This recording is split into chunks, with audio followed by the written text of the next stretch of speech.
Ladies and gentlemen, my name is Johannes Tralla. I'm a journalist at Estonian Public Broadcasting, and I'm pleased to welcome you to a webinar where we're going to discuss the investment opportunities in Ida-Viru County, the biggest industrial region of Estonia on the border with Russia. Now, the recent crisis has demonstrated the vulnerability of global value chains and shown the importance of having production units closer to home in a safer and more controllable environment. Nearshoring instead of offshoring. And this is one of the opportunities that Estonia presents for Nordic, Scandinavian and European countries. We're going to talk about how Estonia can be a partner for your expanding business. We have a list of high-level speakers with profound knowledge and practical skills on how to do business in East Estonia. We're going to discuss the benefits the public sector and the state has to offer, such as grants and subsidies. You're also going to get an overview of the infrastructure in place and the developments in progress. And we're going to go through the labor force characteristics like availability, skills, and average wage. They're all key elements when considering the potential of expanding your business. Now, Ida-Viru County is in the center of the green transition. The economy of the region has been closely linked with oil shale production and processing. That means Estonia will direct all of the allocated EU Just Transition funds to Ida-Viru County, stimulating the employment in industry with more than 340 million euros. Now, after the 2 hours that we're having our discussions here, you will have a good overview of the potential of the region, because you will hear from companies already doing business in Ida-Viru County. A business development manager will describe the soft landing services, and you're going to get an overview of the energy solutions that are available. You can also post your questions by clicking at the Q&A button next to the speaker on the Works-Up page. I'll do my best to ask as many as we can squeeze in the schedule here today. Other questions that you have will be answered to you personally after the webinar. Now, to kick off the event, I'm honored to hand over the virtual floor to the Minister of Economic Affairs and Communications, Mr. Andres Sutt. Hello and welcome to Estonia. I'm very happy to greet you here on the webinar, which is devoted to a very important topic on what are the opportunities for direct investment into Northeast Estonia. And you will hear today many good introductions, good pitches, why it should work and why it is meaningful to invest in Estonia. So my first and most important message is that Estonia is open for business and talents are welcome. Why? Why you should think Estonia is the best place to make your next investment? One, we are very competitive and transparent market. We have political stability and very importantly, we have very Nordic business culture. It has been developed over a number of years, even decades, and I think that is one of the key drivers so far behind our success story. Also, we are very modern e-society, so most of the things in Estonia are done electronically and digitally, and as a digitalization is one of the key megatrends going forward, our society at large is ready to use these benefits. Doing business in Estonia is predictable. If we look at the level of perceived corruption, we are ranking very well in the league tables. Also, we have very digital and paperless processes as it comes to the public services. In terms of investment, there is a fast-track process, so you could see it from 1 year, from decision-making to actual production. We have also very high concentration and actually the highest in Europe in electronics industry. We have some big names here. We have ABB, we have Ericsson, and also Volkswagen Group has chosen Estonia as a location of their global intellectual property portfolio, because Estonia is digital society and because our legal system is very favorable for keeping the intellectual property patents. We have also a good and very sound tradition of timber industry, and we are the largest wooden house exporter in Europe. Taxes are important, and Estonia is well known for a simple, transparent tax system. Easy for an accountant, easy for a CEO, easy for a talent. So you have zero tax rate on reinvested profits, and you will only pay corporate income tax if you pay out dividends. So that really facilitates investment, and it facilitates the transparency of a business account. In Estonia, we have smart and hardworking people, and I think this is really important if we talk about talent. There is very skilled industrial and engineering workforce. We have about 23,000 people in total working in manufacturing. So there is a tradition and there is a skill. We have in the government paying a lot of attention and resources to strong vocational training and higher education system. And as you may know, Estonia ranks number 1 in OECD's PISA tests in Europe. We have strong science and math results, also in reading and teamwork. So this is all about the future and present talent. Also important for your business is transport and logistics. We are located strategically between the Nordics, European Union and CIS markets, or further to Asia. There is a good multimodal transportation hub with deep water and ice-free ports, all to make your business easier. We have long tradition of high quality, globally integrated supply chain management. Again, something what you need if you have Estonia as your location for business. And it's easy to set up a free trade zone for goods so that you can really optimize your taxation and your business processes. Now, why Ida-Virumaa? There are a number of reasons. One very important, it has a collaborative ecosystem from R&D to the production. There is a historical tradition of manufacturing jobs and the culture and skills what you need. We have world-class capabilities in mechatronics, embedded software, metalwork, chemicals and timber. Skilled workers, modern technology and quality certification is a standard.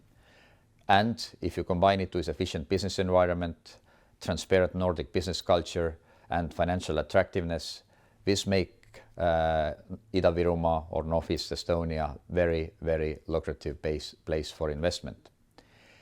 And this place has been discovered by investors from Western Europe and North America for decades already. And finally, looking for the next 6 years, we will have a just transition fund available for support the investment into Ida-Virumaa, and the total envelope is more than 300 million. This is all for a future green and technology-intensive growth. There is a good specialization in Ida-Virumaa in chemical sector. There is also full value chain from academia, R&D, production, testing, storage and logistics. Both top universities in Estonia have their colleges and presence in Ida-Virumaa. And of course, more than two-thirds of production is exported to global markets. So this is very good opportunity to explore Ida-Virumaa, explore the investment opportunities And as I said in the beginning, Estonia is open for business, talents are welcome, and your investment is highly welcome and appreciated. Thank you very much and welcome to Estonia.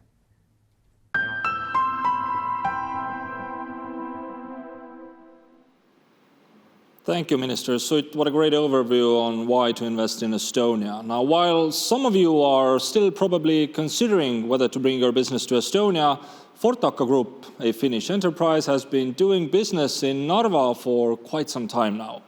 Last year, they even won the award of Best Company of Narva, and they're expanding their business there. Larissa Shabunova is the managing director of Fortaka Estonia.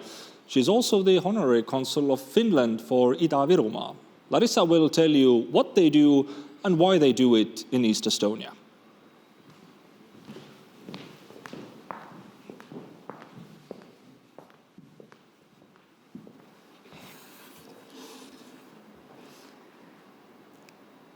Thank you very much. I will tell you the story of Fortaka Estonia, successful story of investment in Ida-Viru. But first, I will tell you a little bit about Fortaka Group, to which Fortaka Estonia in Narva belong to.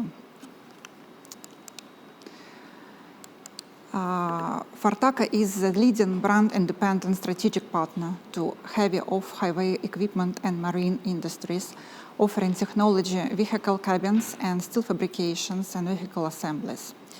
In Fortaka, we are committed to safety and quality. We have the right delivery accuracy and the right price. The headquarters of Fortaka Group is located in Finland, but in the whole Europe we have several operations. In Finland, one of them is in Narva, in Poland, in Hungary, in Serbia, in Slovakia, and also we have a technology hub in India. Last year, our net sales in Fortaka Group were approximately 220 euro. This year is more than 250 million euro. We have approximately 2,300 employees and being engaged in heavy industry, we are processing more than 75,000 tons of metal. This slide showed to you the representation of the offerings where we are engaged. So basically above the ground, below the ground, and on the ground. Fortaka is experiencing in designing and manufacturing modules and components used in different solutions. This slide showed to you the industries and the customers Fortaka Group is working with. So you can see the customers from construction, container handling, forestry, marine energy, offshore area, material handling, mining, recycling, and other industries. And now about Fortaka Estonia, business site Narva, success story of growth. Fortaka Estonia is located in Narva, and basically we are operating here more than 70 years.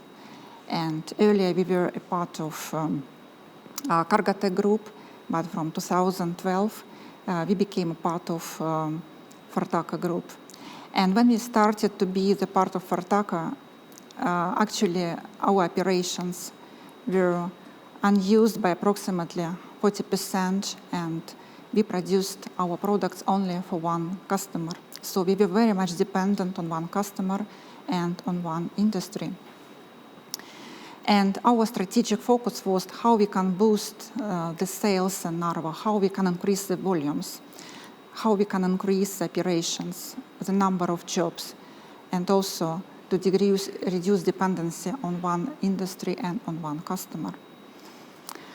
So basically we started to concentrate all our attention to looking for potential business opportunities in Europe, in Nordic countries, in Central Europe, and in Eastern Europe. And we managed to find and develop different sources and different areas of production capabilities. So here you can see the examples of the products which we managed to implement and introduce from 2012 to 2030 from different customers.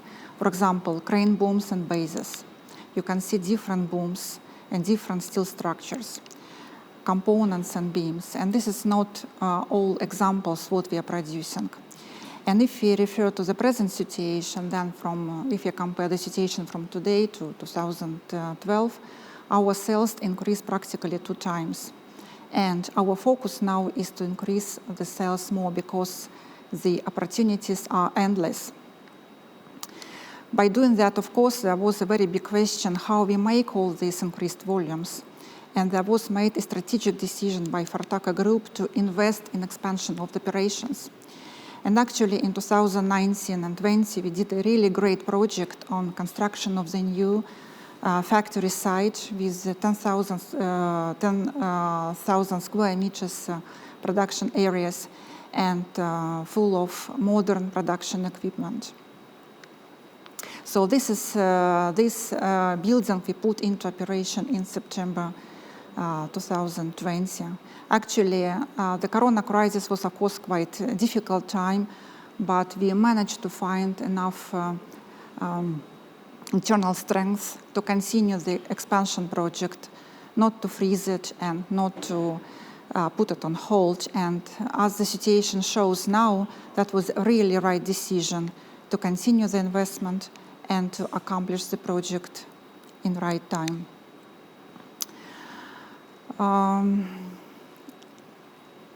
This picture shows to you actually the inner side of our new building, which step by step now is filled up with production lines and equipment. I also would like to explain that we did this expansion project with the really great support of government. We applied for the government support to finance some our machinery. We purchased 2 CNC machines, 2 welding robots, painting and shot blasting chamber, and also press brake. And the government supported us with approximately €1 million of grant, which is basically 25% of our total investment into the machinery. But basically, the total investment into our expansion was more than €10 million. And we still continue the investments because our business is growing. Our commitment to the government was that we create at least 33 new jobs. But actually, if you look at the situation now, we already recruited approximately 100 new employees. Some of them happened due to recovery from the crisis, but some of them are really the increased number of people. We did really good cooperation with technical colleges and Ida-Viru vocational training center. Today we discussed with them that we basically book the whole class which will be dedicated to Fortaca, and we pay scholarship to all students of training centers which work for our company. We have really good cooperation with unemployment fund, with Töötukassa of Estonia. This organization helps us a lot with necessary trainings and also offering us people who could be retrained or who could suit us to our production needs. And also we do a lot in terms of social responsibility based upon our international best practices, standards, and constantly improving sustainability. One of the ways also how we ensure continuous business is investing in people. Today we have really great issue which is connected to how we can find the people, how we can secure the growth of future operations. And the actions which we did recently, that was the establishment of Fortaca Estonia Competence Development Center to support availability of qualified people.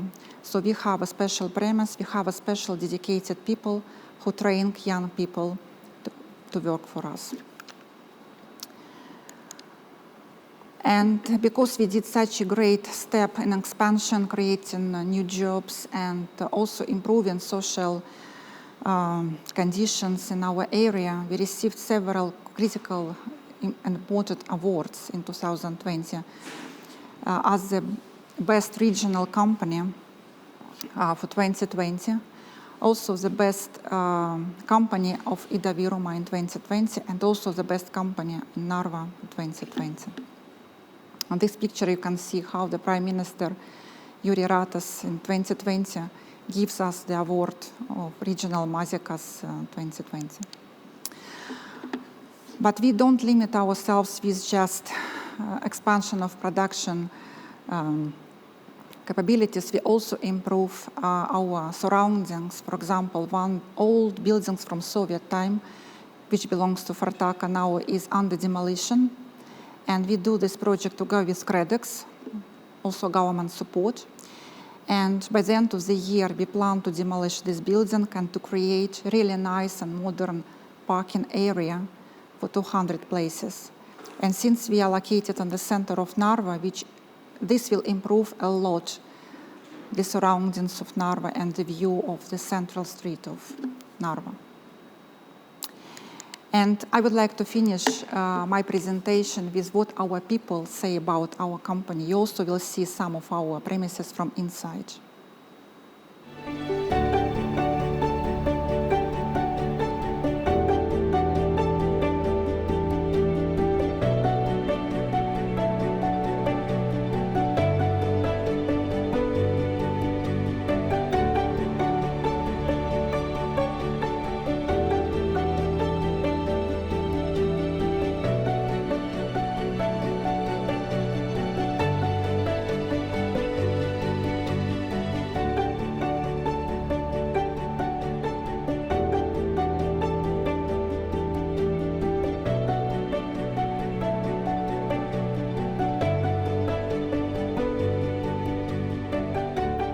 Наш завод – стабильное, активно развивающееся предприятие, оснащенное самым современным оборудованием, сварочными роботами и механообрабатывающими центрами. И молодые люди, работая у нас, имеют большую возможность развиваться в своей профессии. Вот за это мне нравится наш завод, и поэтому я работаю на нем без малого полвека.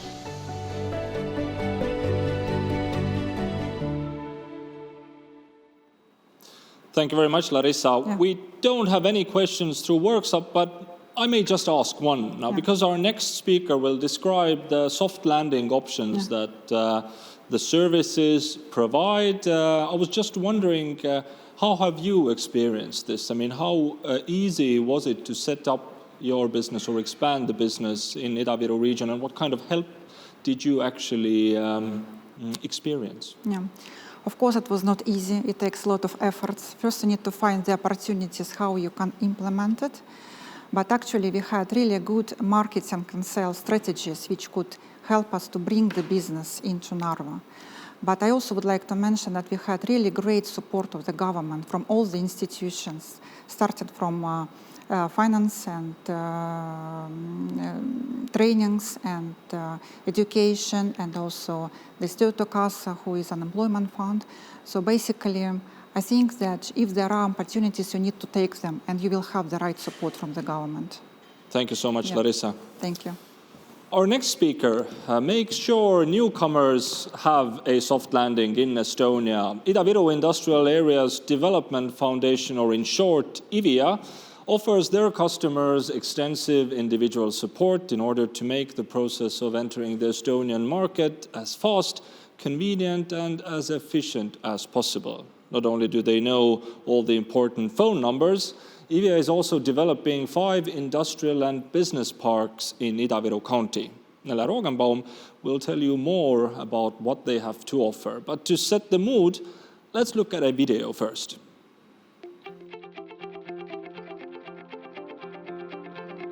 Hello and welcome to East Estonia, a place to do business with a global reach.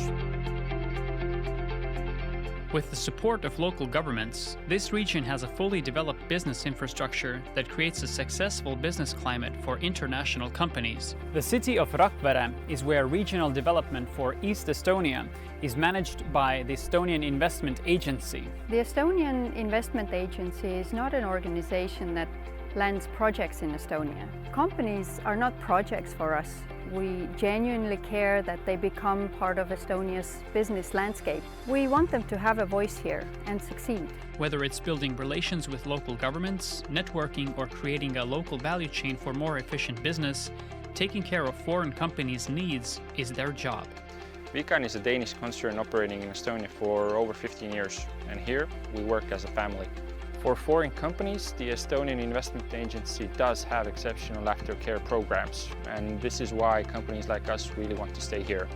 While De Rossi offers turnkey marine interior solutions to clients all over Scandinavia, it's all being produced in Ida-Viru, Estonia.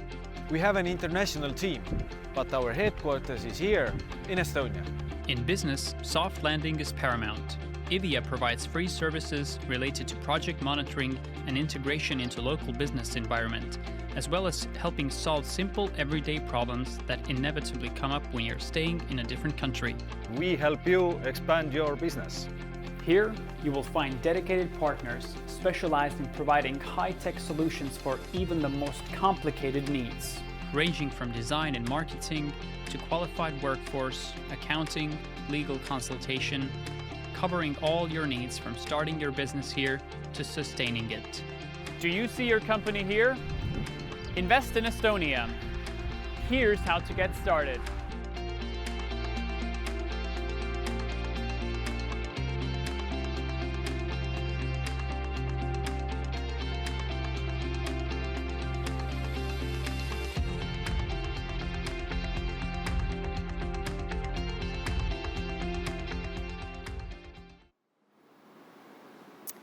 Hello and welcome.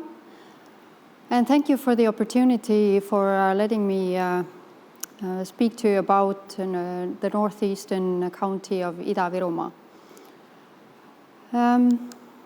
I'd like to introduce to you first the location in case you are new to Estonia and to the region here. We are on the border. We are the largest industrial area that is on the EU border with Russia, which makes trade both ways beneficial and possible. A little bit about the eastern Estonian region of Ida-Viru. We are very well connected through highways and railroads. We have all-year navigable port of great depth. We are planning an airfield near to Narva. We have grants and subsidies available that are specifically designed for our region. And in Estonia, we have a very simple and clear tax system, which we consider to be a great advantage of whole Estonia and our region also. I will give you a little bit of numbers as a background information. So Ida-Viru County is the third largest in Estonia. The biggest city of Narva, which has already been mentioned today several times, is the capital city with 58,000 people. Our GDP is almost 8% of the whole Estonian GDP. We have 4 colleges that are present in our region, including Tallinn Technical University, University of Tartu. We have vocational schools that train personnel for your businesses, welding, machinery, woodworks, textile, and the service industry. And a brand new initiative that has just started this year is Koodjofi. And this is a programming and coding school which is partnered with Bolt, Wise, Pipedrive, and Microsoft, some well-known names and startups that have come from Estonia. And behind this initiative is the need for IT people in all fields. If we talk about the automation and digitalization of industries and all businesses, we are in desperate need of IT knowledgeable people. In Ida-Virumaa, the last 10 years have seen a great number of investments. These are just a few numbers of private and public investments altogether. Private investors in EVIA industrial parks have contributed to this number 2.1 billion euros during the last 10 years, and this number is only growing. A little bit about our organization. EVIA, for short, is for Ida-Viru Industrial Areas Development Foundation.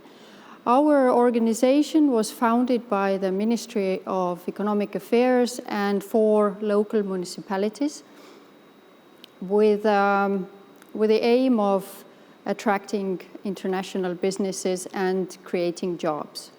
So our goal is to create 4,400 new jobs, and we are well on the way to achieve this goal.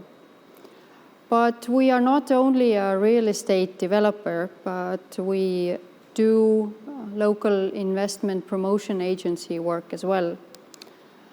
What we offer for our customers, first of all, is fully developed industrial real estate with all the modern technical infrastructure in place. So you can come to Ida-Viru region and set up a factory with very smooth and easy transition. But we also offer soft landing services, which means that we provide you with all the help you can possibly need with setting up a company or expanding your business here. We get you in contact with local authorities. We help you with legal connections, with the licensing. We help you do feasibility studies and assist in any way that you need. We also recommend partners for your projects if you need architects, subcontractors, or assistance in getting your foot in the door with local governments. Basically, we help you to integrate into the local business environment. And also, after you have set up your business, we won't forget about you. Our doors are always open for more help if you need it. And we want you to succeed. We have, our organization has won several awards for helping our investors settle in Estonia. This is just one example of it. And just a short overview of the projects that we are working on right now. So far in our industrial parks, of 5 of which are already working and fully functional, investors have invested about 100 million euros. But we are right now in negotiations with more than 30 companies who are planning to invest about $1.2 billion euros altogether in the parks, expanding their businesses in East Estonia. We have a couple of parks in development, and I will touch upon this subject a little bit later.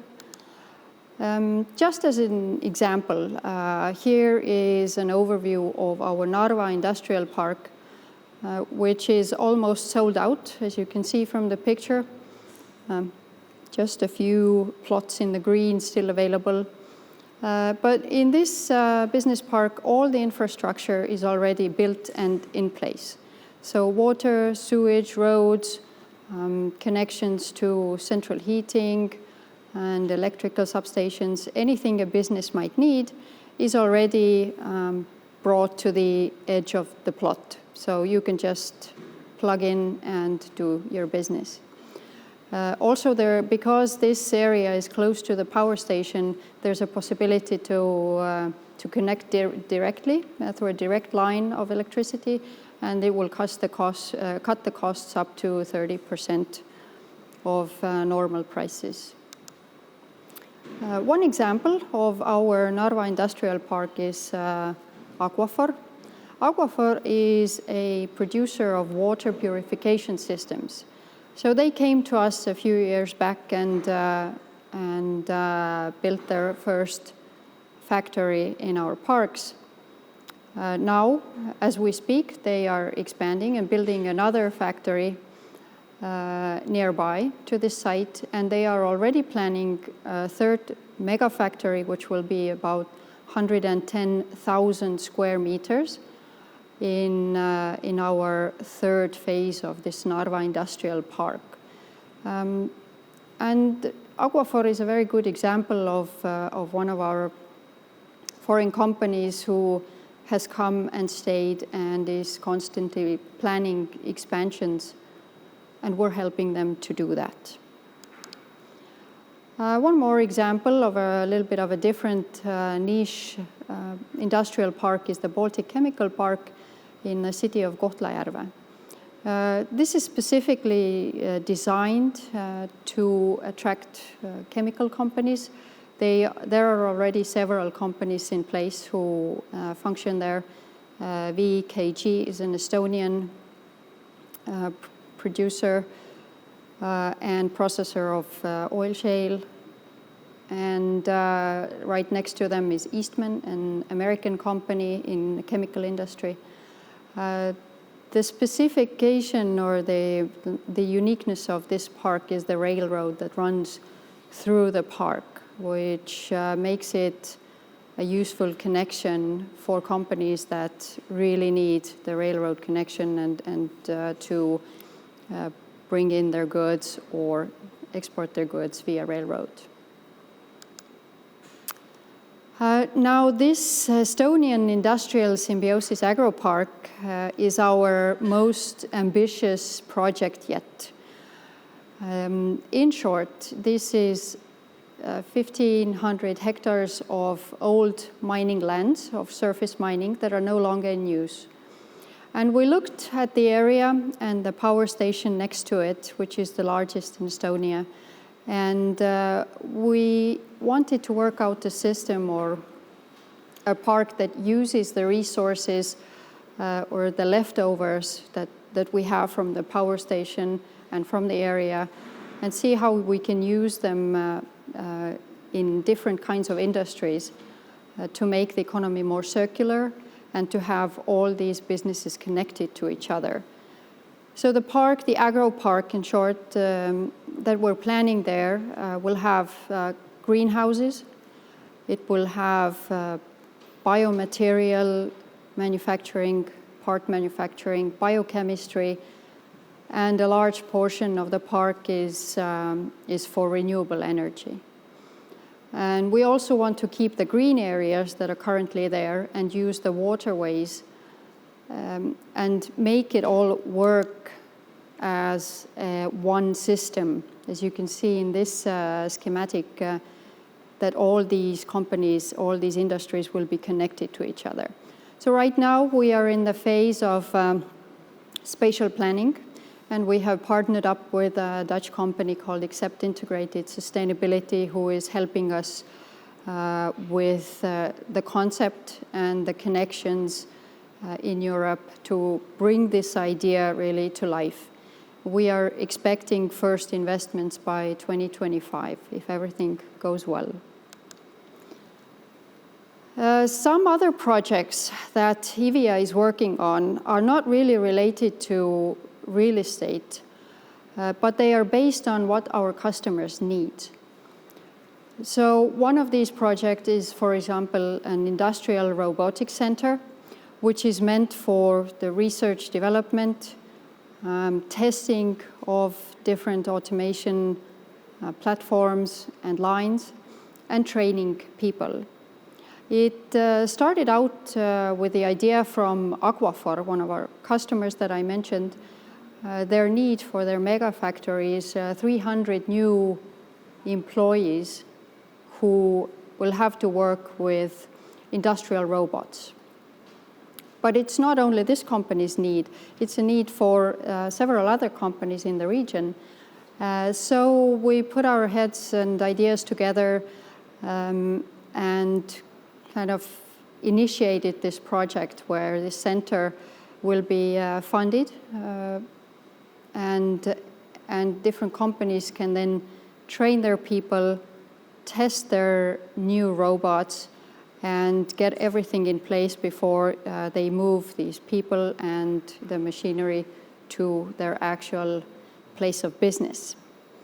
Another project is a digital and multimedia studio, and this need really rose up from the recent crisis where all sorts of conferences and seminars had to move online like this one. So in our region there is not a great selection of studios with high quality sound system, lighting systems, and all these needs that are now present when we're organizing these events. A third project we're working on right now is Industrial Incubator, and this will be a place where foreign investors can start their pilot projects and test out some of their ideas in a smaller environment. Like, you don't have to build a big factory to start a business. You can start from this incubator, which is specialized for industries and not services. And another interesting project, which is kind of new to us and new to the whole area, is the spatial planning of an airfield near Narva. And this project also started with a need of our customers when they are flying in their executives, they're flying in their specialists to Tallinn, and Tallinn-Narva by car and by train is more than 2 hours, and there's a clear need to get faster connections. So we are now working on planning an airfield near Narva. Just a small list of foreign companies who are already operating in the area, in our business parks and elsewhere in the Ida-Viru region. You already heard from Fortaco today, but some well-known and less well-known companies from Finland, Sweden, the US, Canada, and other places are already present. So if you are interested in getting contact with these companies to find out how they have started and done their business in East Estonia, feel free to contact me and I will get you in touch with them. And thank you very much. Thank you very much, Nele. I do see we don't have any questions through Workshop now, which maybe is a good time to remind all the people following us through Workshop to post your questions there. Of course, you can always approach Nele or her colleagues bilaterally via email or just call them up. But anyway, today might be a good chance to post your questions through Workshop. Now, Nele, I might just use the opportunity to ask a question myself. You described the companies who are already present and also described the opportunities that are available, but which type of companies would you expect to start their business or enlarge their business in Ida-Viru region? What type of enterprises would you like to see there? Yes, we have very strong industrial traditions in metalworks and machinery, but we want to expand our horizons a little bit more to the greener and more innovative companies. So we very much welcome clean tech and green tech companies, maybe battery solutions, producing biomaterials. Things that have not yet fully been implemented in the Narva region, because with the Just Transition Fund, we are trying to change the way you look at industry in East Estonia. All right. How many of those companies are already on your list? I mean, how many have you contacted yourself to offer their a new plot on your wonderful industry park? Great question, because this is what I do every day. Try to find these specific new companies who would benefit from coming to East Estonia. So I can tell you that there's about 5 or 6 on my table right now in negotiations. All right. Well, good luck in closing those deals, Nele. Thank you. And thank you very much. New companies set up in Narva will also benefit from renewable energy produced right next door. Andres Vainola from Enefit Power will tell you more about how to energize your business in Narva. The floor is yours.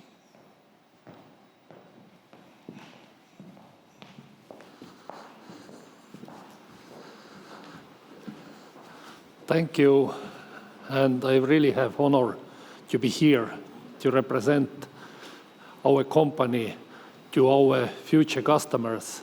I really believe that we can find through that kind of webinars customers which not yet invested here in Estonia. So let me start to very common issue from our side. Then it's more clear what we can propose and provide to our existing customer and future customer as well. So starting from the scratch, everybody, every kind of industry, any kind of citizen and nations has actually facing to the energy dilemma. And I just saying where we are and what our most biggest challenges in energy dilemma, which actually mean that the security of supply of energy and production capacity related to the price and to the environmental impact. Everybody knows there is kind of restriction to that if the security of supply higher than its price of the energy as well, high one, so that the end customers are unable to pay for that.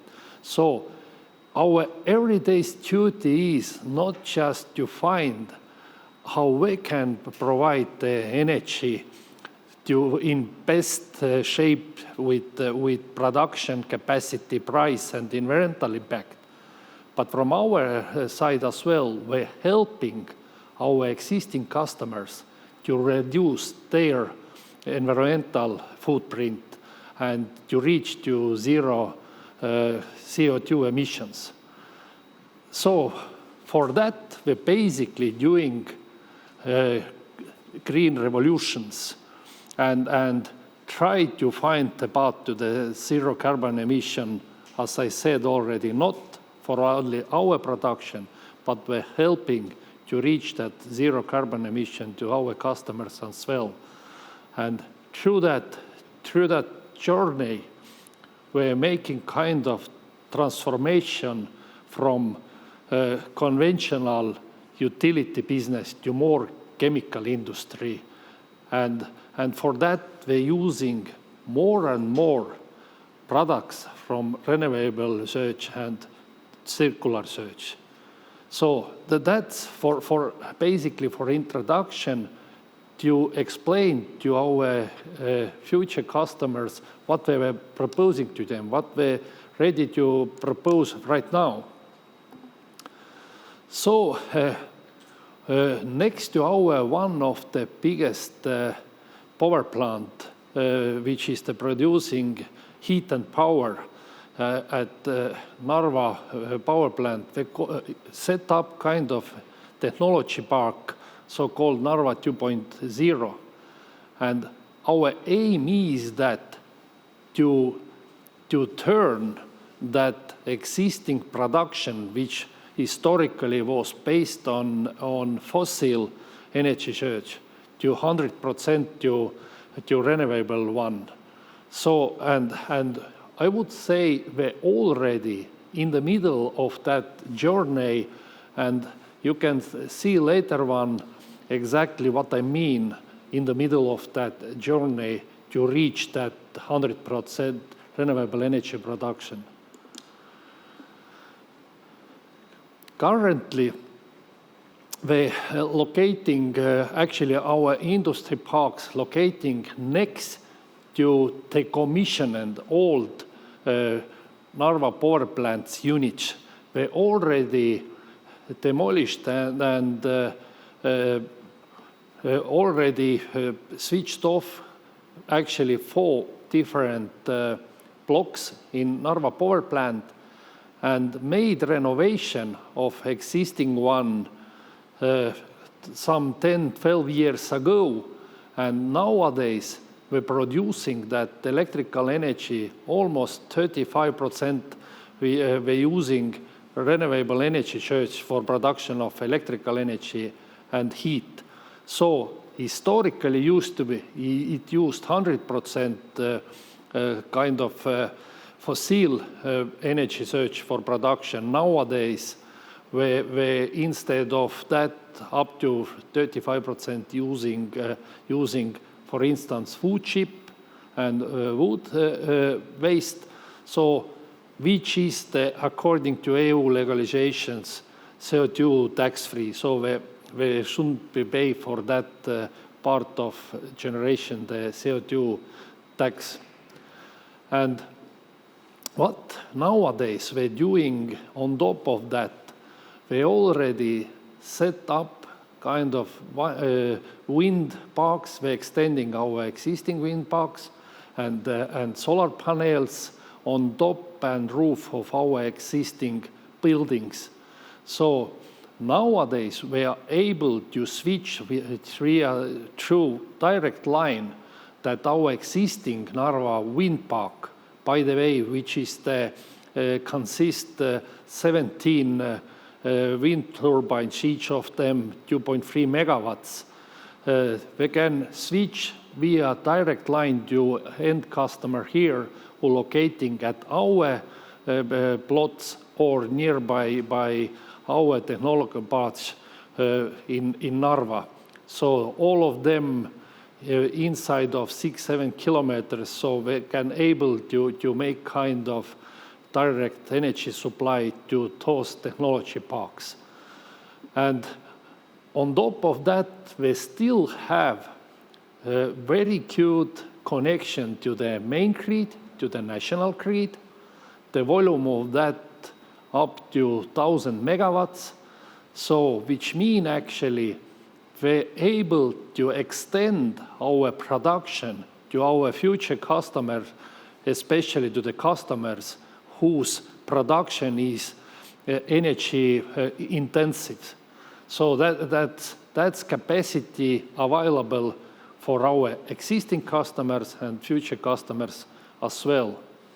And in parallel, we're cleaning up our old factories and plots to set up industrial areas. Nowadays, there is around 30 hectares, and on top of that as well, we released the production buildings and proposing there as well plots inside of the houses which are almost renovated. But let I emphasize that our core business is not to provide just technology parks or plots to our customers.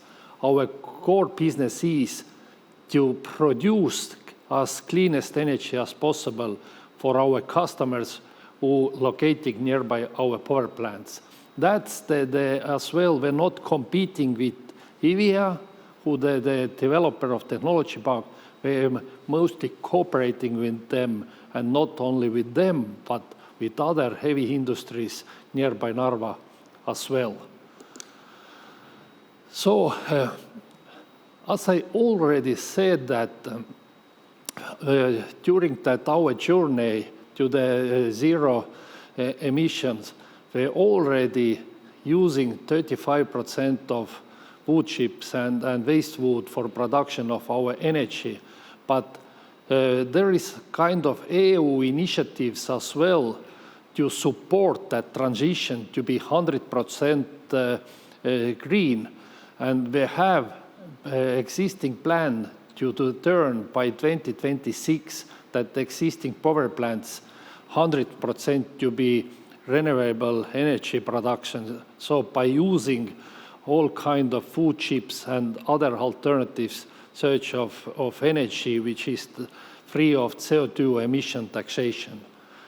And on top of that, in parallel, we're aiming to install up to 75 megawatts brand new solar parks nearby our existing areas. So, which mean actually all that energy surge, 75 megawatts from solar parks, the more than 50 megawatts wind parks, direct connection to our customers will be available within a couple of years.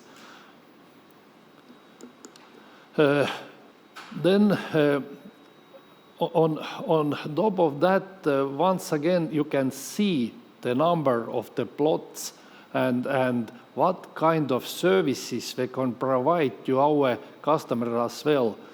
For instance, treatment of the wastewater of our customers. If some investors would like to set up kind of heavy production where they're using as well the water, then we can treat the wastewater of them as well. So we have for that knowledge, people, and all needed environmental permits. So that would be as well interesting for some of possible investors. I know we're currently as well talking with one of them who is especially interested about our kind of services to treat the waste of their production. So and all those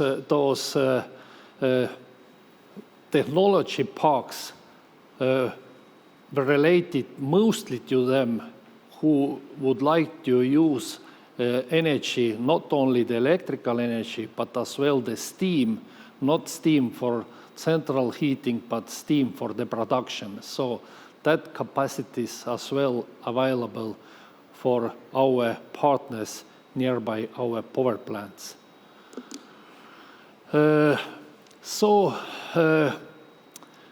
As I mentioned at earlier slides there, we have up to 1,000 megawatts main grid connections to the main grid.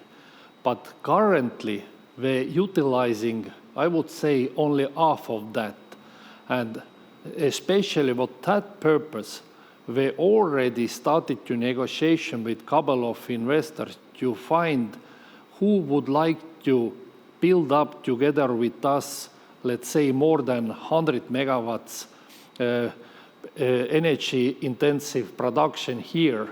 And for that purpose, we're able to fix the energy price for the future as well, up to 10 years, why not to 15 years?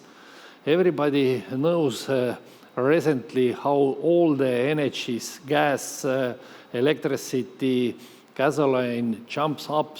So for that purpose, we have capacity to fix the energy prices for our customers who energy-intensive production for 10, even up to 15 years. Our moderator mentioned as well the labor market situation in Ida-Viru. Here you can see our number of employees and how we did kind of turnaround in our energy production units during last 4 or 5 years. So we're starting 2050, and at that period we employed more than 4,500 employees. Nowadays we employ, let's say, 2,500, even bit less. The point why I'm showing that data is that all those people, they not disappeared from that region. They just transformed from one industry to another. And we know even that we made kind of, during recent years, kind of cooperation with our partners where we help to hire to them our people, and we made kind of retraining together with our partners when we just outsource part of our number of employees to them. So all kind of that kind of actions available there still, and I know that not only IVIA but all state departments as well supporting the heavy industries there to find the right people, educated people, and assisting them to be really learned from one industry to another. So the labor issue should be problematic for investors at that region. That was my point, what I would like to show that slide especially. So basically, that's all from my side, and I'm ready to answer for questions. Thank you. Thank you very much, Andres. I'm afraid we don't have any questions for you now because you obviously covered your field elaborately, and people will either ask you personally next time, or they understood everything already. So thank you very much for that presentation. Thank you.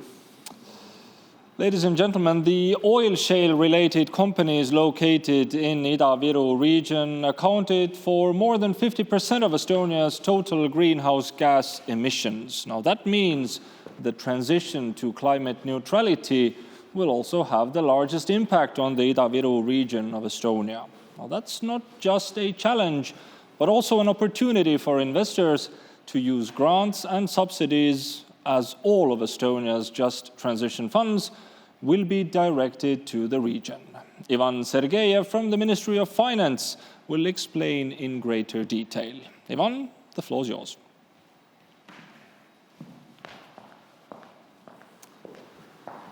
Hi, everyone. Thanks for joining us here today, finding the time. And yes, indeed, thank you for the introduction.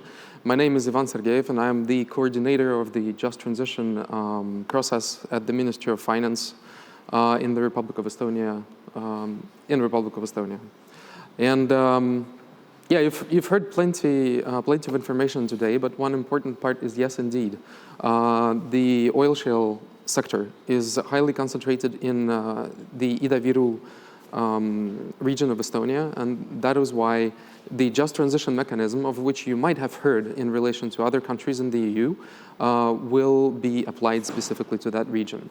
But more about this in the presentation now. So what is the context of the Just Transition in general? As you might know, it is something that stems from European climate goals. So basically, as we all know, the green transition is nothing new, right? It's a global process that has been going on for years.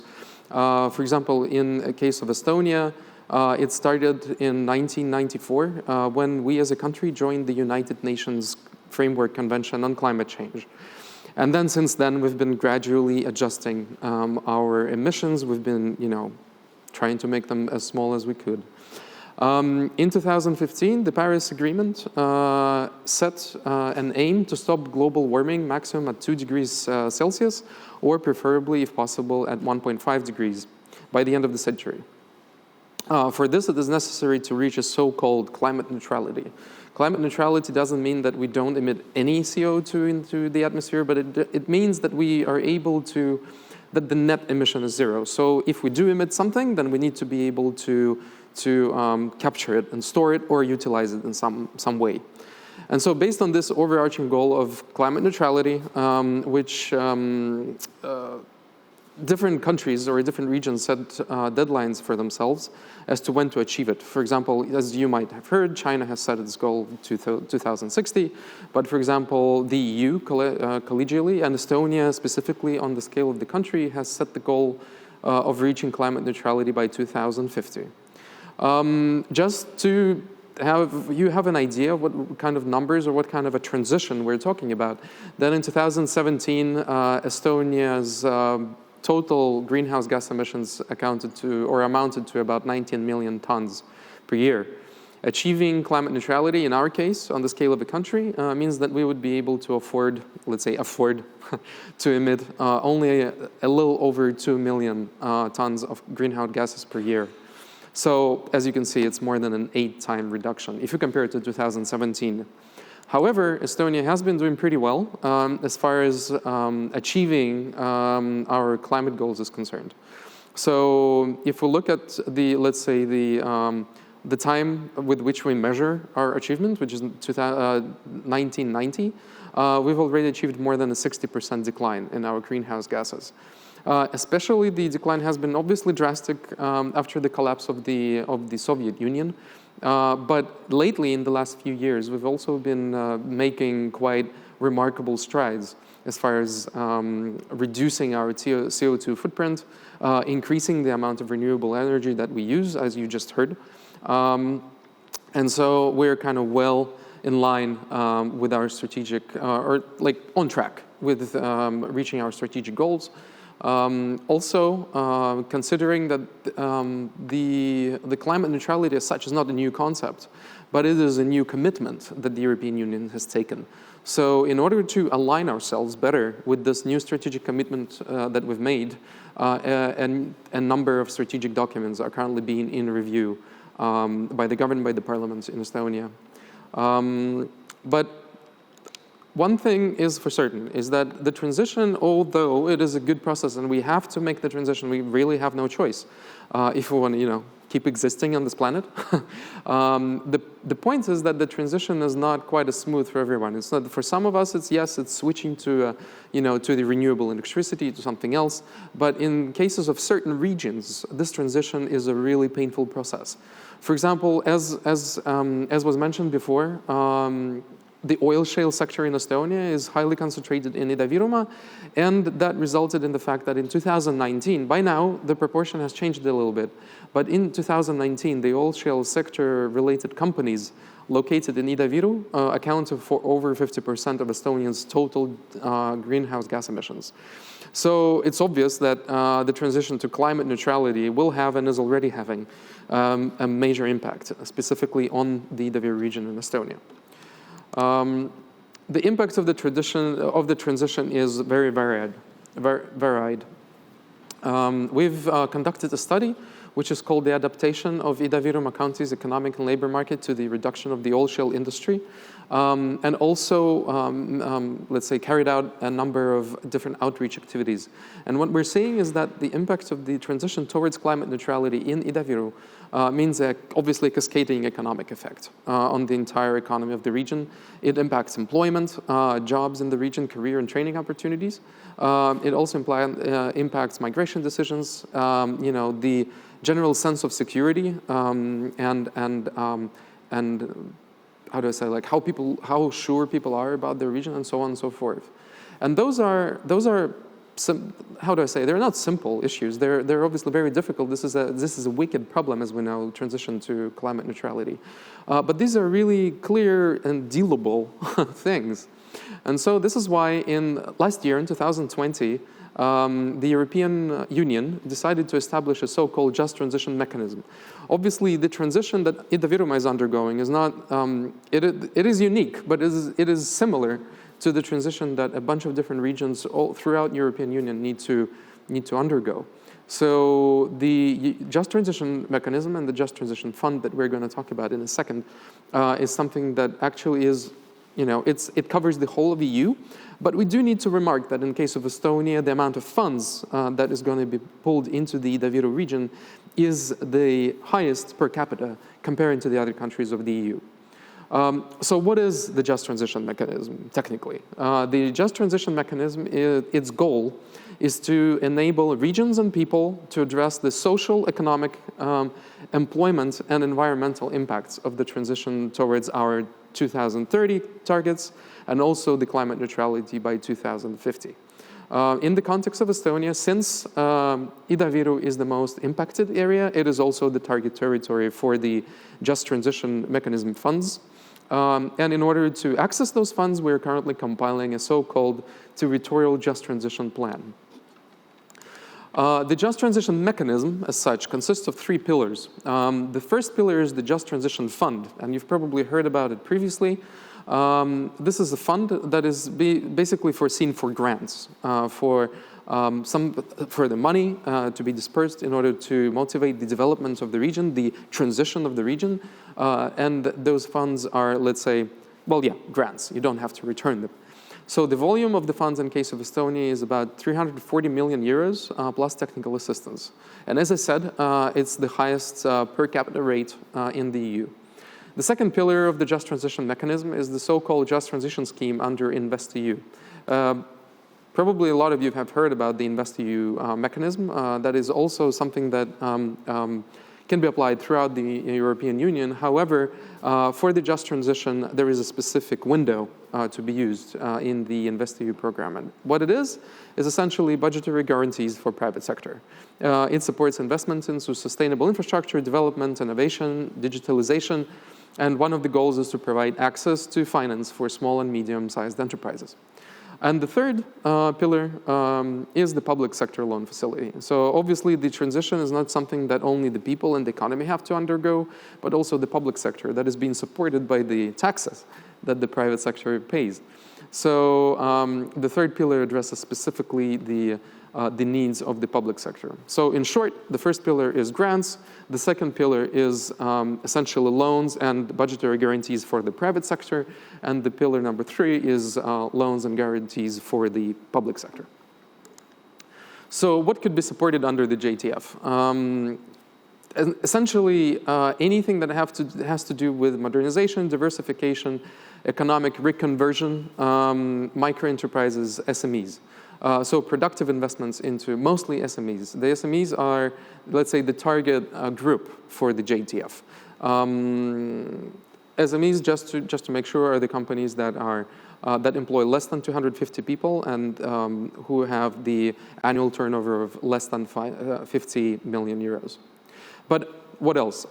So other supported activities include investments into the creation of new firms that lead to job creation, investment in research, innovation activities, renewable energy, energy efficiency, circular economy, investments into regeneration and decontamination of brownfield areas, professional development and retraining of employees, which is definitely very important and something that companies that are interested in investing in the region can definitely benefit from. But also, obviously, the workers that have to exit the oil shale sector in the foreseeable future and transition to new sectors. They are being supported both job search and training opportunities. And also, there are certain investments in the fields of education and social inclusion or integration that can be supported under the JTF. A special, let's say, there are also certain exceptions and special provisions. As I said, the JTF is mostly geared towards small and medium enterprises. Large enterprises can also be, can also be supported. Also, actions aimed at reducing greenhouse gas emissions can be supported. However, there are certain additional justifications that are required in order to justify those investments. It is assumed that larger enterprises generally have better funding, better access to outside funding, and so they don't need quite as much help. So the large enterprises and CO2 reduction efforts can be supported if they're really necessary for implementation of the territorial just transition plan. And as I said, they need a slightly different justification within the fund. The exceptions, or what is excluded from JTF support, there are 4 things. Production, processing, distribution, storage, or combustion of fossil fuels. So essentially anything that has to do with fossil fuels, including byproducts of producing fossil fuels, cannot be supported from the JTF. Production of tobacco products is not supported. Nuclear energy, neither. Enterprises and financial difficulties, neither. So those are the 4 exceptions. Let me tell you a little bit about how we're doing. So as I said, we're compiling the so-called Territorial Just Transition Plan, the TJTP, and we're over halfway into developing it. So the process started last year in spring, and we're hoping to start open calls for companies who would like to apply for support early next year. So how have we been doing so far? So in spring, summer last year, certain updates of relevant strategic documents were initiated. Ministries submitted their proposals. Also, different interest groups sent in their ideas of what the JTF could be used for, or what Ida-Virumaa as a region generally needs in order to make a leap in development and reprofile away from the oil shale. A steering committee and a just transition platform were set up. Public consultations were carried out, and a study on the transition effects was launched in fall. And so basically what you could say is the brainstorming, so let's say like a massive brainstorming session was carried out in spring, summer last year. And then that kind of sort of started to crystallize in fall, winter last year, when the received proposals from the ministries and the interest groups were processed and discussed by the steering committee. An initial JTF distribution proposal was prepared and submitted to the cabinet of ministers. And the first informal meetings with the European Commission took place. And then starting this year, in spring and summer, what we were dealing with was we were preparing the full draft of Estonia's territorial just transition plan. We submitted it to the European Commission. We're currently in negotiations with the Commission, and we are elaborating specific interventions of like, what are we going to use those 340 million for? What would be most beneficial for the region? So in preparing the territorial just transition plan, Estonia has obviously organized and implemented a comprehensive partnership. That's how we do things here in this country. We consult. We like to do things together. So in case of preparing the territorial just transition plan, a bunch of different outreach or how do I say, like partnership efforts were made. Well, one of them, and one of the most important ones, was probably the setting up of the steering committee. The steering committee was set up by the Ministry of Finance, and its task is to both monitor the preparation and implementation of the Just Transition Plan. The committee is composed of 18 different stakeholders, including relevant ministries, regional bodies, representatives of employees, employers, environmental organizations, universities, and so on. So it's a really broad group that is looking through the Just Transition Plan and commenting on, what should be developed further, or if we have some, kind of something left something out, then that a relatively large body of advisors drive our attention to it. Then on the other hand, on a regional level, the Regional Just Transition Platform was initiated by the Ida-Viru County Association of Local Governments. It is comprised of some 50 plus stakeholders, and it also has regular meetings. So it's like a larger body of local stakeholders who are commenting on our efforts. And also, obviously, some soft networking structures, such as the Regional Scientific Council, the tourism and educational clusters. There is also a creative industries cluster that is being developed. And they also provide, all of these structures provide input for us for the development of the TJTP. And broader public consultation activities that include public seminars, written consultations, focus groups, discussions with stakeholders, public communication, and so on. So it's quite a large partnership that helps us develop the territorial just transition plan and make sure that it's actually objective and it tries to hit the real targets that are perceived as real necessary development needs, not just somebody somewhere in the corner writes some sort of a paper up and then submits it to the European Commission. It is a very broadly discussed initiative. So what are the development needs that have been, let's say, that we've been able to map so far? There are three main development needs. The first one is obviously restructuring the economy of the region with the view of diversifying it and creating new high value-added jobs.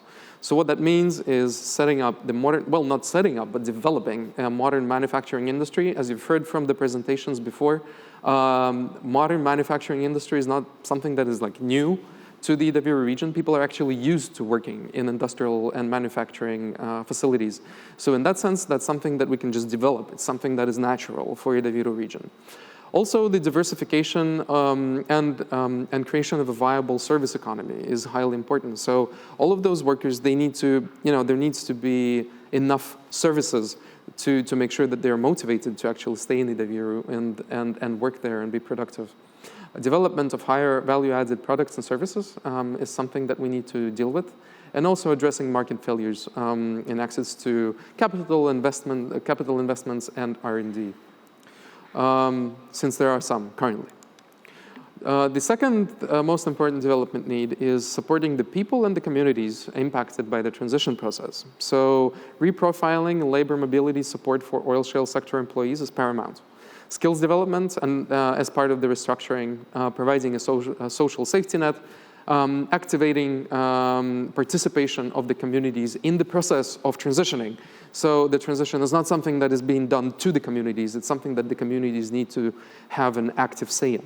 Also mobilizing municipal finances in order to support the communal transition into the new economy, into the later half of the 21st century, and unlinking district heating from oil shale production while avoiding energy poverty is another part of the needs as this comprising the second larger block.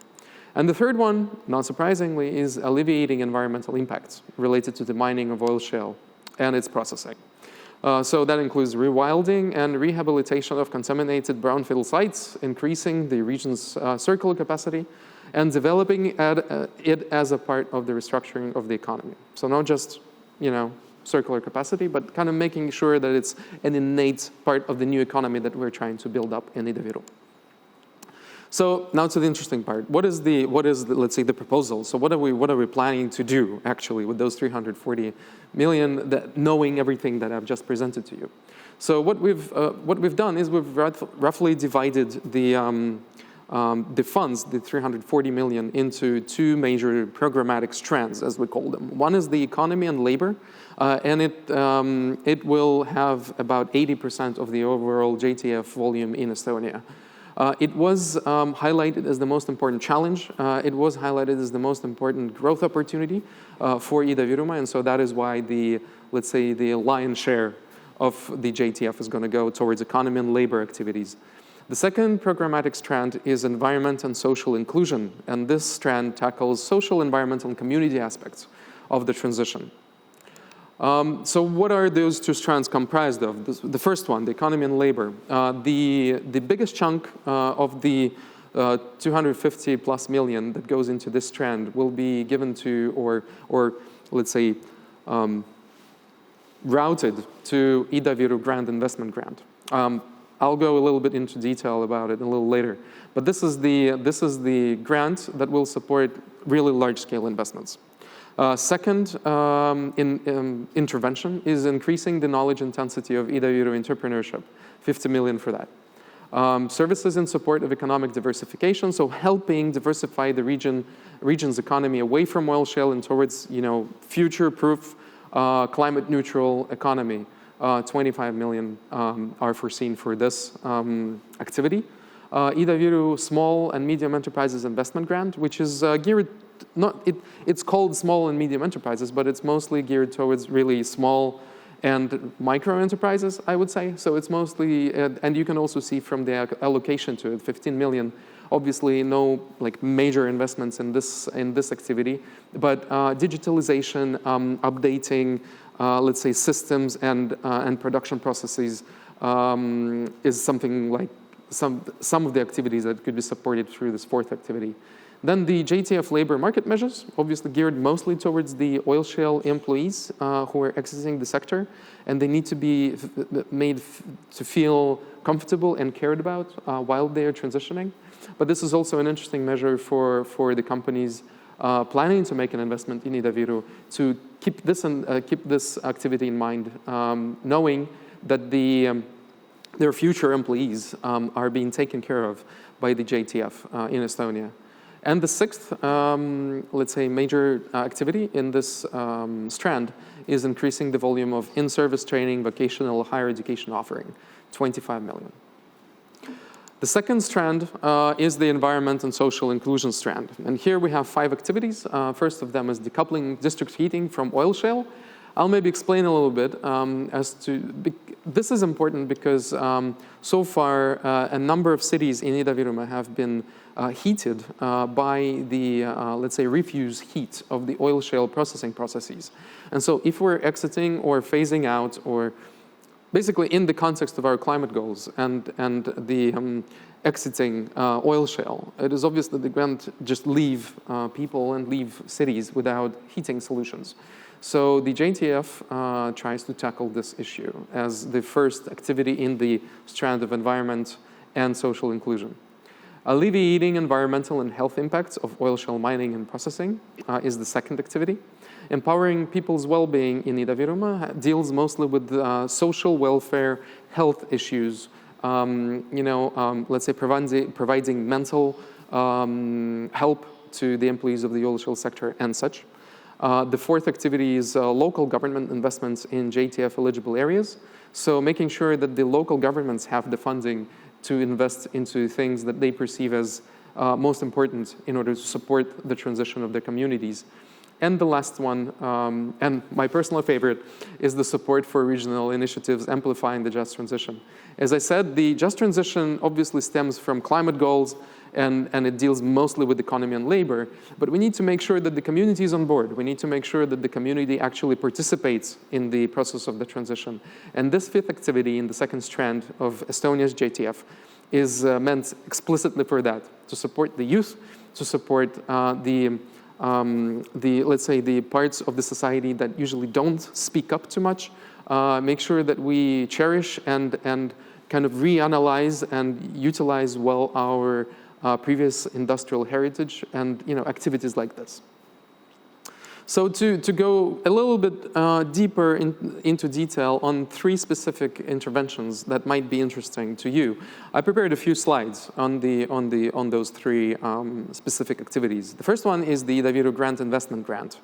The 153 million, and the Ministry of Economic Affairs and Communications is the responsible ministry for implementing this specific grant. The goal of the measure, or the goal of the intervention, is to diversify the region's economy by supporting new, relatively large-scale productive investments in businesses with higher added value jobs. The measure will be available to both SMEs and larger companies, provided that the companies comply with the requirements set out in the JTF regulation itself, with the EU ETS principles, also the do no significant harm principle, and other state aid regulations. Funding will be distributed via open calls. So it's not something that we decide on, as the government, who receives the funding, but companies have an equal opportunity to apply for the funding. Supported actions will be let's say this action will support mostly capital investments into the production of new products or provision of new services, as well as creation of new enterprises. It also supports research and development, staff training, and utility network connections, and design costs that are related to making those capital investments. And what kind of numbers are we talking about? We're talking about 25 to 35% of investment volume being able to be supported, depending on the size of the project, the size of the enterprise itself, number of jobs created, and so on. These conditions are currently being developed further. And the amount of support, as we see it now, it might change a little bit, so please do keep yourself informed after today's seminar. But what we're thinking currently is the amount of support could be range from, let's say, 500,000 to about 10 million per project, for projects with a total value of up to 50 million euros. And for projects that are larger than 50 million euros, the support could be expanded up to 15 million. But that does need to be, we're still developing. But you can at least see the amounts approximately of what we're talking about, what kind of support. As you can see, it's quite good numbers, in my humble opinion. Second thing I would like to comment a little bit briefly about is the increasing of knowledge intensity of entrepreneurship in Ida-Viru. There are two ministries that are responsible for this particular measure. It's the Ministry of Economic Affairs and Communications, as with the previous intervention, but also the Ministry of Education and Research. And the total volume of this intervention is 50 million.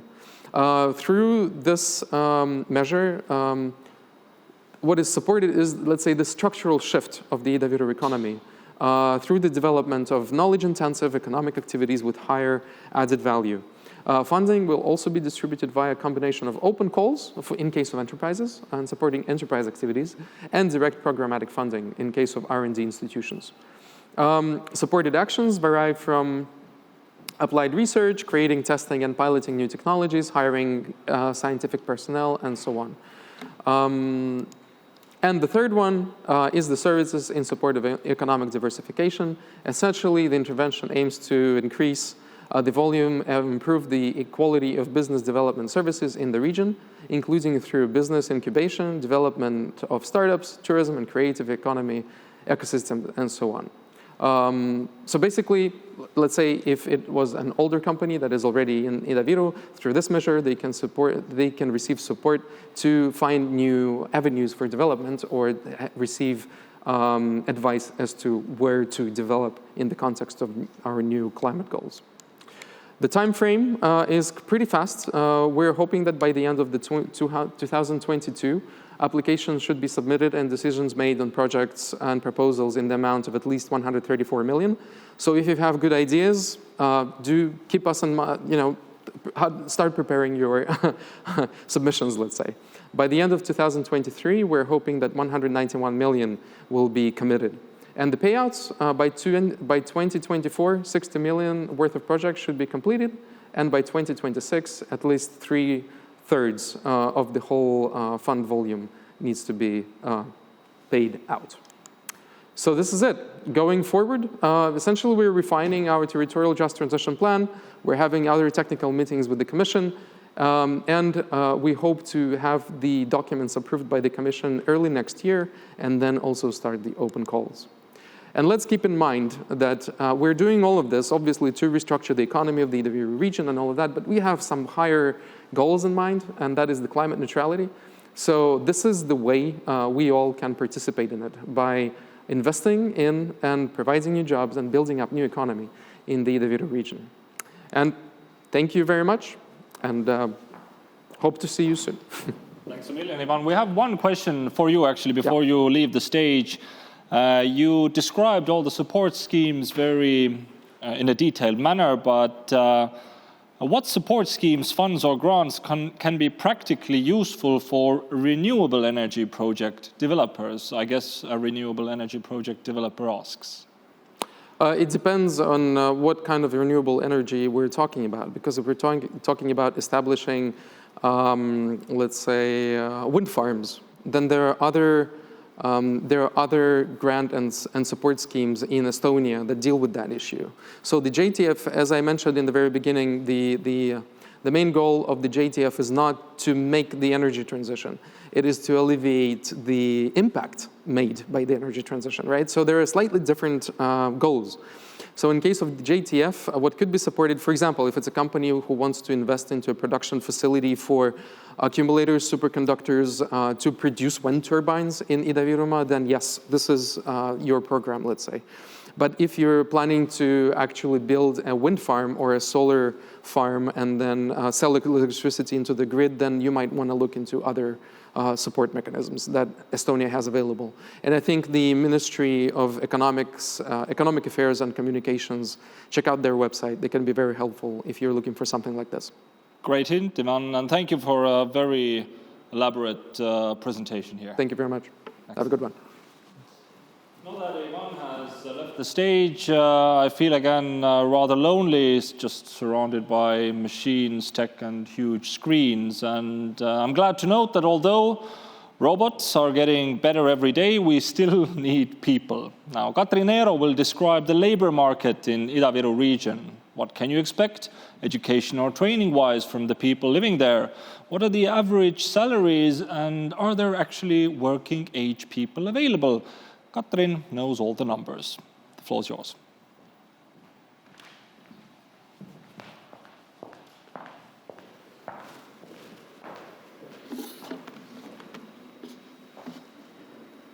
Good afternoon. I'm honored to be here and represent Estonian Unemployment Insurance Fund. I'm going to make an overview of the labor market situation in our county and the opportunities to support employers. Estonian Unemployment Insurance Fund's mission is to support finding work and workers. As employers needs qualified employees, we support employers in finding and training suitable staff, developing the skills of the employees and creating jobs. The population of Estonia is about 1.3 million people. In Ida-Viru County lives about 132,000 people. When we talk about unemployment, we can talk about registered unemployment. In Ida-Viru County, the number of registered unemployment is 6,566 people today. The rate of registered unemployment in Estonia is 7%, but in Ida-Viru County the percent is more than 12. More than 11. The rate of registered unemployment in our county has been always higher. And one of the reasons is that people who have been redundant from energy sector have difficulties finding a new job with equivalent salary.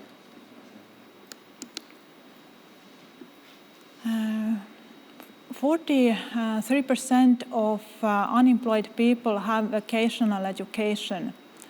And with higher education, there are about 23% of unemployed people. 66% of unemployed people are in age 25 and 54 years old. In this slide, you can see how the unemployed people are divided into occupational groups. Most of all, we have custom service and sales workers, equipment and machine operators, skilled workers, and also unskilled workers.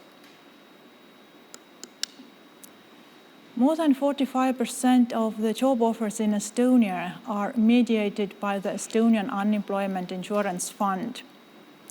There are more than 6,100 job offers in Estonia today, and in Ida-Viru we have 740 job offers. So we are very interested in new investments in our county.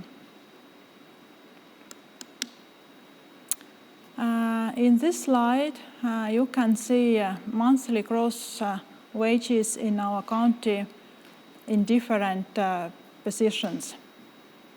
The salary depends, of course, of tasks of the profession.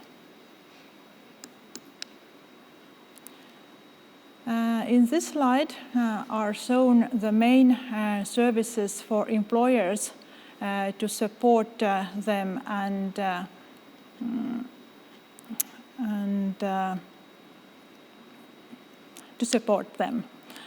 The regional support for creating jobs is the measure for our county, and it is in focus in our region. First of all, we recommend you to publish a job advertisement on the Estonian Unemployment Insurance Fund portal. After that, we can organize recruitment events, and this will be held or in our office or via Microsoft Teams. For larger companies and foreign investors, we offer also searching for personnel, and it saves the time of employers. The work trial is a good opportunity to check that candidates is suitable for the position before signing contract with them. In case of work trial, salary may not be paid and participation may not be entered into the register of employment. Apprenticeship's purpose is to provide a client with practical work experience that is necessary for recruitment and to gain professional skills and knowledge. It's not allowed to conclude an employment contract or pay salary. During the apprenticeships, Estonian Unemployment Insurance Fund will pay remuneration to the employer for the supervision. In the first month, more than 27 euros per day, and the other months are a little bit less.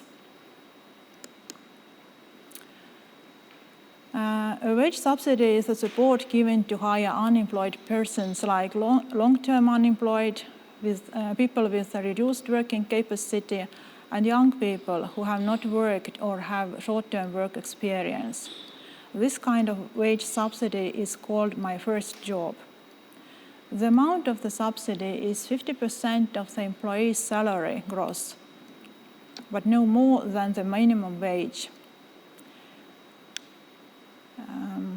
If the employer hire young people, the amount of the subsidy is 50%, but no more than twice the minimum wage.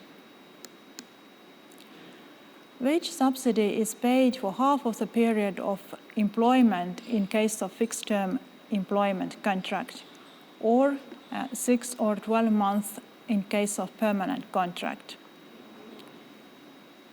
Wage subsidy is paid on the basis of payments declared to the Tax and Customs Board.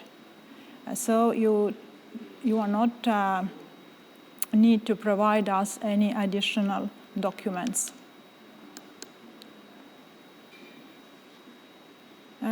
Regional support for creating job, as I said, is a measure for our county to increase employability, to reduce unemployment. The amount of the subsidy is 50% of the employee's salary, but no more than twice the minimum wage. The regional support is a type of wage subsidy. Support is paid to employers who employ at least 5 unemployed persons in 2 months and pay the wages for the job at least 1.5 times a minimum wage. The third condition is that the job is located in the Ida-Viru county.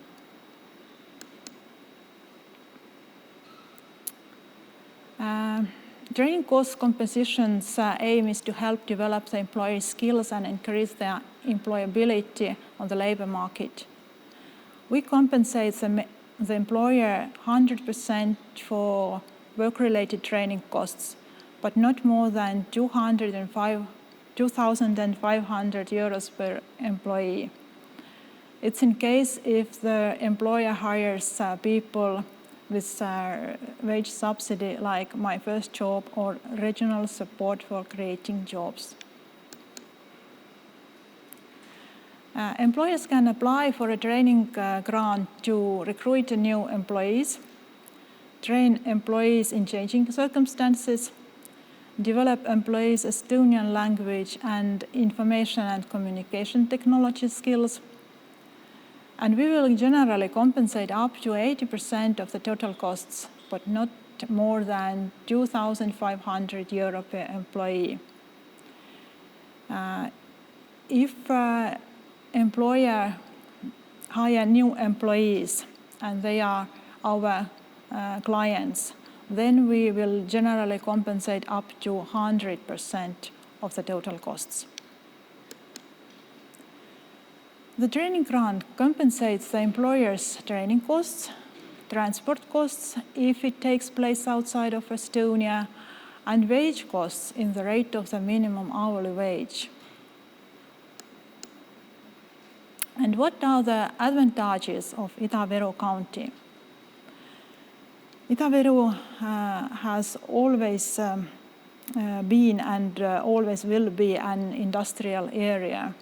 So we have enough manpower with experience in working in an industrial company. Development of industrial parks indicates that new industrial and logistics companies are interested in this area.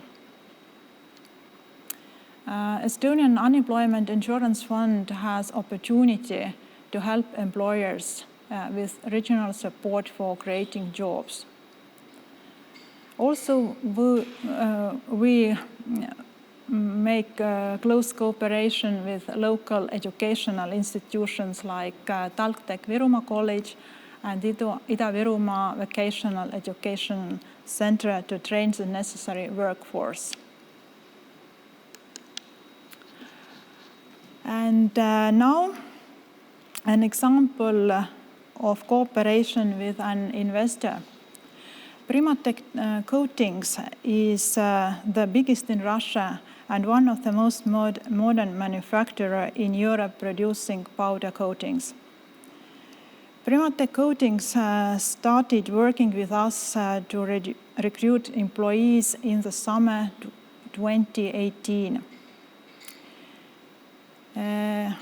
The recruitment process was successful because of publishing job offers through our website. The employers clearly describe requirements for the future employee, of course motivating salary and new and innovative technologies. Also the desire of local job seekers to work in a modern manufacturing company. As a result of productive cooperation, 36 of our clients were hired with regional support of creating jobs. So it was my short overview of the labor market situation in our county. If you are interested in our services or cooperation, please contact me or my colleagues. We are fully prepared to advise and support with paperwork. Thank you very much for listening and welcome to Ida-Viru County. Thank you so much, Katrin. We don't have any questions for you, so I guess it's time to wrap up today's conversation. Ladies and gentlemen, as you've witnessed in the last 2 hours, Estonians go straight to the point and don't waste your time. There are clearly a lot of benefits in Ida-Viru County. Now is the time to expand your business to Estonia. Just transition fund grants applications are opening in a few months. Contact Ivia for specific information and a personalized value proposition for your business. Thanks for being with us virtually today, and I do hope to see you in person in Estonia soon.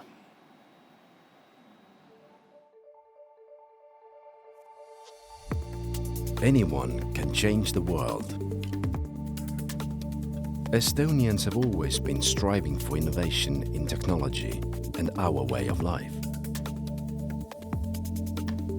Our digital infrastructure and our citizens' readiness to use new technology is your chance to test new products and services more effectively and receive faster feedback. Innovation and change is the end result of all true learning and education. Think of Estonia's smart business ecosystem as a test bed for your next innovation.